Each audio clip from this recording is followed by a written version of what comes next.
आज मीडिया को और प्रिंट मीडिया को हमने तकलीफ़ दी। लाहौर टैक्स बार के हाल में बहुत इम्पोर्टेंट इशू पे आज बात करनी ज़रूरी हो गई थी।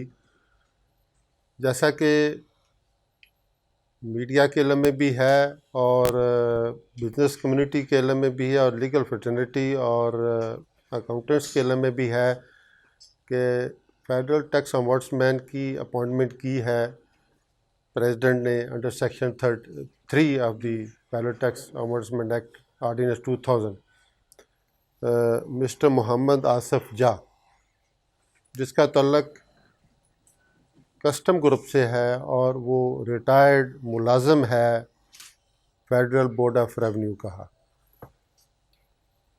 अभी मैं उसकी तकरीर या उसकी एक्सप्लेनेशन की बात नहीं करता, मैं पहले लॉ की बात करता हूँ, कानून की बात करता हूँ। कानून के मुताबिक मोहम्मद आसिफ जा की, जो कि कस्टम ग्रुप से रिटायर्ड है और पेंशनर है, उसकी अपॉइंटमेंट गैर कानूनी है। फेडरल टैक्स ऑम्बुड्समैन का बनाया जाना ये ज़रूरी था कि फेडरल बोर्ड ऑफ रेवेन्यू के ख़िलाफ़ जितनी शिकायत हैं जो मेल एडमिनिस्ट्रेशन से पर्टेन करती हैं उनको सुना जाए और उस पर फ़ैसला किया जाए। उसके लिए जुडिशल माइंड होना, इंडिपेंडेंट होना, लॉ को समझना, बिज़नेस को समझना ये ज़रूरी है, ये रिक्वायर्ड है। वो आदमी जो सारी उम्र, जिसका कैरियर स्टार्ट जो है 17, 18, 20 साल की उम्र से 60 ईयर तक फेडरल बोर्ड ऑफ रेवेन्यू की काम करते रहा, उसका एक माइंड सेट है, वो इंडिपेंडेंट हो ही नहीं सकता। उसने जब भी फैसले करने हैं तो टिल्ट हो जाना है एफबीआर की तरफ। ये ब्यूरोक्रेसी और particularly federal board of revenue की जो ब्यूरोक्रेसी है, इसने मुल्क की बिज़नेस कम्युनिटी को, बिज़नेस को, लिजिटिमेट टैक्स को स्पॉइल करके रख दिया। इस पर हम एहतजाज पहले भी कर चुके हैं, आगे भी बात करते रहें। जैसे आप अपीलेट ट्रिब्यूनल को ले लें, वहाँ पे भी ये वो आदमी भेजते हैं जो रेवेन्यू माइंडेड होते हैं, वहाँ पे फैसले सही नहीं हो पाते। अब इन्होंने एक और जो है तीर चलाया है कि वो फेडरल ऑम्बुड्समैन को भी अपना ही बंदा लगा दिया है रिकमेंड करके, तो अब ये डिपार्टमेंट भी ख़त्म हो जाएगा, इसकी एफिशिएंसी वो नहीं रहेगी। मैं यहाँ पे सेक्शन 3 को रेफ़र करना चाहूँगा मीडिया के लिए कि उसमें लिखा हुआ है कि federal tax ombudsman shall in all matter perform his function and exercise his power fairly, honestly, diligently and independently of the executive से वो इंडिपेंडेंट होके काम करेगा। And all executive authorities throughout Pakistan shall act in aid of the federal tax ombudsman. जितनी भी executive है पूरे पाकिस्तान की, उसकी खिदमत के लिए, उसकी मदद के लिए मौजूद होंगी। जो खुद ही पेंशनर हो, जिसकी ब्रॉटअप ही सारी उम्र एग्जेक्टिव में रहा हो, वो इंडिपेंडेंट कैसे हो सकता है? मैं उसकी फेयरनेस पे, उसकी ऑनेस्टी पे, डिलीजेंट पे बात नहीं करता। एक डिस्क्वालिफिकेशन बहुत है कि इज़ नॉट इंडिपेंडेंट पर्सन। जब इंडिपेंडेंट पर्सन नहीं है तो उसे खुद रिज़ाइन कर देना चाहिए था, खुद अपॉइंटमेंट एक्सेप्ट करनी ही नहीं चाहिए थी। अल्लाह की शान है, सच उगलवा देता है। अल्लाह की करनी हो कि उसका वीडियो रिकॉर्ड में मीडिया में आ गया। वो कहता है कि मैं खिदमत करता रहा हूँ, काम करता रहा हूँ फेडरल बोर्ड ऑफ रेवेन्यू, और मैं फेडरल बोर्ड ऑफ रेवेन्यू के ख़िलाफ़ फ़ैसला कैसे कर सकता हूँ। ये एडमिट कर लिया उसने कि he is a disqualified person under section 3। उससे खुद रिज़ाइन कर देना चाहिए था। अब टैक्स बार्स इसके ख़िलाफ़ मैदान में आ गई हुई हैं और टैक्स बार क्योंकि लॉ को समझती हैं, हम मुश्किलात फेस करते हैं, इसलिए हम मैदान में आ गए उसके ख़िलाफ़ कि उसको रिज़ाइन करना चाहिए। बट मुझे बहुत मायूस किया है चैम्बर्स ने और बिज़नेस कम्युनिटी ने। ये उनका काम था कि वो मैदान में आते और उसको रिज़ाइन करवाते, उस खिलाफ काम करते। चैम्बर जो हैं वो उनके साथ मिल गए हुए हैं। ये चैम्बर्स को कुछ सोचना चाहिए कि ये काम जो कंप्लेंट्स होती हैं, मेल एडमिनिस्ट्रेशन होती है, हमारी नहीं होती। हमारे कोई केस हमारे खिलाफ FBI नहीं कर सकता, ये इन्हीं लोगों के लिए होते हैं, इन्हीं लोगों के लिए हम लड़ते हैं। टैक्स बार्स बिजनेसमैन सरमाएदारों के लिए कामकारी होती हैं और वो उनके साथ मिल गए हुए हैं। अभी जब हम बार्स ने इस पे एक्शन लिया, आवाज़ उठाई, एक और मज़ा खेज वीडियो डॉक्टर साहब ने रिलीज़ कर दी। मुझे हैरत है कि हम जैसे सीधे साधे आदमी भी बात समझ जाते हैं और ये इतने पढ़े लिखे आदमी, डॉक्टर लेवल के बंदे, इनको समझ नहीं आती कि ये बात क्या कर रहे हैं। बट इनको समझ आती है, बट बैड मोटिव्स होते हैं। झूठ पे फिर झूठ बोला जाता है, उस पर झूठ बोला जाता है और फिर वो चीज़ें मज़ा खेज हो जाती हैं।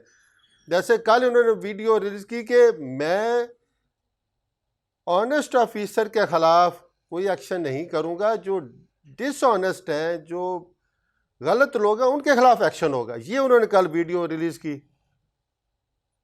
बात सादा सी है कि जो ऑनेस्ट हैं, जो एफिशिएंट हैं, जो काम करने वाले हैं, उनके खिलाफ आपके पास कंप्लेंट जाएगी कहाँ से? वो तो बात ही रेलेवेंट नहीं है। उनके खिलाफ कोई कंप्लेंट्स आपके पास नहीं जाएगी, तो आपने उस पर क्या एक्शन करना है भाई?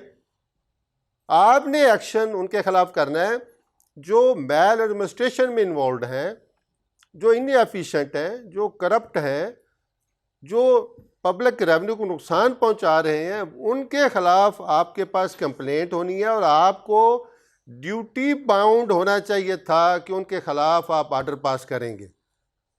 आपने ये कहीं भी नहीं कहा कि मैं उनके खिलाफ जो मेरे पास कंप्लेंट आएगी उसमें मैं कानून और आइन को सामने रखते हुए इंसाफ के तकाजे पूरे करते हुए फैसले करूंगा। ये आपने नहीं कहा। आप एज ए मुलाजिम उलझे हुए हैं FBR के मुलाजमों में। आप इंडिपेंडेंट है ही नहीं है। इससे पहले जो आते रहे हैं इंडिपेंडेंट ऑफिसर रहे हैं, सबसे पहले मैं खराज तहसीन पेश करूंगा। पहले जो ऑम्बड्समैन थे सलीम अख्तर साहब, वो जज थे, उन्होंने इसका इमेज बहुत बढ़ाया, बहुत आगे लेके गए। नो डाउट उसमें शोएब सडर साहब ने बहुत कंट्रीब्यूट किया और बाकी भी कुछ ना कुछ अपना हिस्सा डालते रहे। बट जिस वक्त FBR ने देखा कि इनके लिए फेडरल टैक्स ऑम्बड्समैन की पोजीशन जो है वो नुकसानदेह हो रही है, इनके खिलाफ फैसले प्रेसिडेंट हाउस से भी खिलाफ हो रहे हैं, तो फिर उन्होंने ये नई कॉन्स्पिरेसी बना दी है। अब इन्होंने कहा कि हम अपना बंदा लगा देते हैं जो मेंटली हमारे खिलाफ होगा ही नहीं, बात ही हमारी करेगा। उसमें वो कैपेसिटी नहीं है कि वो इंडिपेंडेंटली फैसले कर सके और ये अदारा तबाह हो जाएगा। इसी बैकग्राउंड में मैं Jamil Akhtar Baig, president Lahore tax bar, जो एडवाइजरी कमेटी है जिसमें सीरियल नंबर 4 पे मेरा नाम है, इस पोस्ट से फौरी तौर पे इस्तीफ़ा देने का ऐलान करते हैं और हम इस करप्शन में इन एफिशिएंसी का हिस्सा नहीं बनते और हम इंशाल्लाह इस पोस्ट से अगर वो रिज़ाइन नहीं करेंगे तो इसको रिमूव कराने के लिए कानूनी चाराजोई भी करेंगे, आइनी तकाजे भी पूरे करेंगे और जो भी उसके लिए बार लेवल पे हो सका अपने मेंबर्स के साथ मिल के, बाकी मुल्क की बारों के साथ मिल के हम काम करेंगे। और ये दोबारा मैं इस पे रीट्रेट करूँगा मुल्क के चैम्बर्स के लिए कि वो अपना इंस्टेंस चेंज करें। ये एडवाइजरी कमेटी की जो पोस्ट है ये कोई ऐसी लुक्रेटिव पोस्ट नहीं है, एक ऑनरी सी पोस्ट है। एक उन्होंने एक तमाशा सा बनाया हुआ है कि 4 बंदे इकट्ठे कर लेते हैं, उसकी कोई हैसियत नहीं है। आप इस पोस्ट में ना आए, आप उसका जो रोल है, ट्रू रोल, उसको एस्टेब्लिश करने की गर्ज से लाहौर टैक्स बार एसोसिएशन का साथ दें और इसको रिज़ाइन करने का सब मुतालबा करें और अगर वो रिज़ाइन नहीं करता तो उसके लिए जो भी कानूनी चाराजोई की जाए उसमें हमारा साथ दें। मैं रिक्वेस्ट करूंगा हमारे नायब सदर जनाब हसीबुल्लाह साहब, जो कि एडवाइज़री कमेटी के मेंबर भी हैं, वो भी इंस्टेंटली इससे इस्तीफ़ा दे दें, ताकि ये लाहौर टैक्स बार की तरफ से जो हमारे सेक्रेटरी हैं सैयद इरफान हैदर शाह, वो ऑलरेडी इससे इस्तीफ़ा दे चुके हैं। अब लाहौर टैक्स बार का कोई भी ओहदेदार फेडरल टैक्स ओम्बड्समैन के एडवाइज़री कमेटी का मेंबर नहीं रहेगा। जी, ओवर टू हसीबुल्लाह खान साहब। बिस्मिल्लाहिर्रहमानिर्रहीम। मैं Haseebullah Khan, vice president Lahore tax bar, जो कि सीरियल नंबर 18 में वफाकी टैक्स मुतसिब ने मुझे एडवाइजरी कमेटी का मेंबर लगाया था, मैं उस पोस्ट से इस्तीफ़ा देता हूँ। आज से मेरा कमेटी से कोई ताल्लुक़ नहीं है और रिटर्न रिज़ाइन जो है मैंने प्रेसिडेंट ऑफ पाकिस्तान को उसकी कॉपी भिजवा दी है। आज ही सदर के साहब के साथ हमने ये इस्तीफ़े दोनों ने पेश किए हैं। आज की डेट के बाद से हमारा कोई ताल्लुक़ इस कमेटी के साथ ना है और हम ये समझते हैं कि कोई ऐसा रिटायर्ड FBR का ऑफिसर कभी भी वाकई टैक्स मुतसिब में काम नहीं कर सकता एज ए चेयरमैन।